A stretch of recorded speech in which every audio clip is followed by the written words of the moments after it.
تو اب آپ اس کو کیسے پہچانیں گے کہ آپ کو یہ دمے کی بیماری ہے؟ وہ ہم نے پہلے ہی کہا کہ سب سے پہلے تو آپ کو بریتھ لیسنس، شارٹنس آف بریتھ فیل ہوگی کہ جیسے آپ کو سانس پوری طرح سے نہیں آ رہا ہے. پھر اس کے ساتھ آپ کو کھانسی ہوگی جو کہ رات کو زیادہ محسوس ہوگی، یا اگر آپ ایکسرسائز کرتے ہیں اس وقت آپ کو زیادہ وہ ہو سکتی ہے. انیشلی یہ خشکی ہوتی ہے، لیکن اگر اس میں سپر ایڈڈ بیکٹیریل انفیکشن ہو رہی ہے تو پھر بلغم بھی آنے لگتی ہے. پھر آپ کو سینے میں ایک جکڑن محسوس ہوتی ہے کیونکہ سانس صحیح سے نہیں آ رہا ہوتا. پھر مستقل طور پہ اگر سانس صحیح سے نہیں آ رہا تو آپ کو ایک تھکان محسوس ہوگی، ایک ٹائرڈنس محسوس ہوگی، اور آپ کو بات کرنے میں دشواری ہوگی اگر کھانسی آتی جا رہی ہے.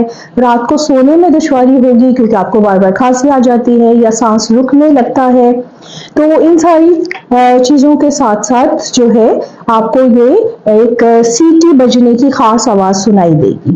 آپ اگر ایک بوتل لیتے ہیں لمبی سی گردن والی، اور اس کے اندر آپ منہ ڈال کے، منہ اس کے اوپر رکھ کے کر کے ہوا ڈالیں، تو آپ دیکھیے اس بوتل میں جب ہوا گزرتی ہے تو اس سے ایک سیٹی کی آواز نکلتی ہے. ویسی ہی سیٹی کی آواز آپ کے سانس لینے میں آئے گی. اور اگر یہ بہت آپ کا ایک ایکیوٹ اٹیک ہو رہا ہے تو پھر آپ کا جو ہے وہ سانس کی جو رفتار ہے وہ مور دین 30 بریتھس اے منٹ ہو جائے گی. آپ کی جو دل کی دھڑکن ہے وہ مور دین 120 بیٹس پر منٹ ہو جائے گی. اور آپ نارملی جب سانس لیتے ہیں تو آپ کو پتہ بھی نہیں چلتا، لیکن اس کیس میں آپ اپنے جو ہے وہ extra muscles, accessory respiratory muscles کو استعمال کرنا شروع کر دیں گے، جس میں سب سے پہلے یہ ناک کے مسلز ہیں. آپ کھینچ کے سانس لیں گے تو یہ آپ کے نک میں زیادہ بڑے ہوں گے، اوپر اٹھیں گے. اسی طرح آپ کی جو گردن کے یہ مسلز ہیں،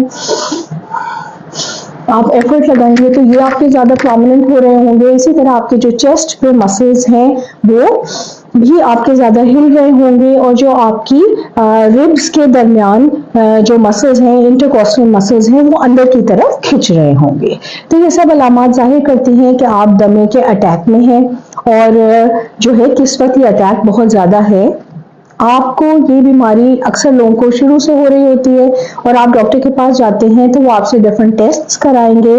آپ کو اسپائرومیٹری کا ایک ٹیسٹ ہوتا ہے جس میں وہ دیکھتے ہیں کہ کتنی ہوا آپ اندر لے کے جا رہے ہیں اور کتنی آپ کی باہر نکل رہی ہے. اس حساب سے آپ کے لنگ کا فنکشن ڈٹرمن ہوتا ہے اور آپ کو دوائیاں ایڈوائز کی جاتی ہیں.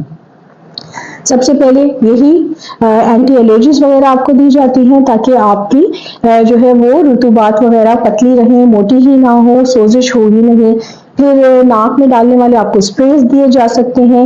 ان میں آپ کو جو ہے وہ سمپل ڈیکنجیشن اسپریز بھی ہو سکتے ہیں. اگر کیس زیادہ آپ کا خراب ہے تو آپ کو اسٹیرائڈز والے اسپریز دیے جاتے ہیں تاکہ یہاں سے بھی سوزش نہ ہو اور ہوا آسانی سے اندر جائے. اسی طرح آپ کو پینے کے لیے یا تو لکوڈ سرپ دیے جاتے ہیں اگر آپ بچے ہیں، یا آپ کو ٹیبلٹس دی جاتی ہیں جن میں کہ برونکو ڈائلیٹرز ہوتے ہیں جو کہ سانس کی نالیوں کو کھولتے ہیں. پھر اسی طرح آپ کو بلغم کو پتلا کرنے والی دوائیں دی جاتی ہیں. کیس اگر زیادہ ہے اور لگتا ہے کہ بہت لمبے عرصے تک آپ کو اس دوا کی ضرورت پڑے گی تو وہ باقی جسم پہ اثر نہ کرے، تو اس کے لیے آپ کو نیبولائزرز اور انہیلرز دیے جاتے ہیں جو کہ ڈائریکٹلی ان دواؤں کو آپ کے ناک منہ میں ڈال کے اور سانس کی نالیوں تک لے جاتے ہیں. تو بچوں کے لیے بہت بہترین رہتے ہیں، باقی جسم ان کے اثر سے محفوظ رہتا ہے اور یہ صرف اپنی جگہ پہ جا کے کام کرتے ہیں.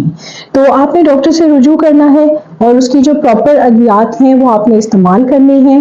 پھر آپ نے اپنی طرف سے جو احتیاطی تدابیر ہیں وہ یہی ہیں کہ جی گرد میں، آلودگی میں باہر جاتے ہوئے آپ ماسک کا استعمال کریے. اگر کہیں بہت مٹی ہو رہی ہے یا آپ اپنے گھر میں جھاڑو دے رہے ہیں یا آپ کے گھر کے باہر لگ رہا ہے تو آپ جو ہے وہ گیلا تولیہ لے کے اپنے منہ اور ناک پہ رکھیں تاکہ ساری فیومز ان کے اندر رہ جائیں اور سانس لینے میں آسانی ہو. اسی طرح ناک کے اسپریز وغیرہ جو دوائیاں آپ کو دی ہیں وہ استعمال کیجیے. نارمل سیلائن کے ڈراپس آپ استعمال کیجیے.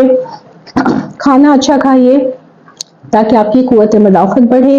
موسم کے جو پھل ہیں، جو سبزیاں ہیں وہ بہت ضروری ہیں. پھل سبزیاں سب آپ کے لیے بہت ضروری ہیں، وہ آپ کی قوت مدافعت کو بڑھاتے ہیں.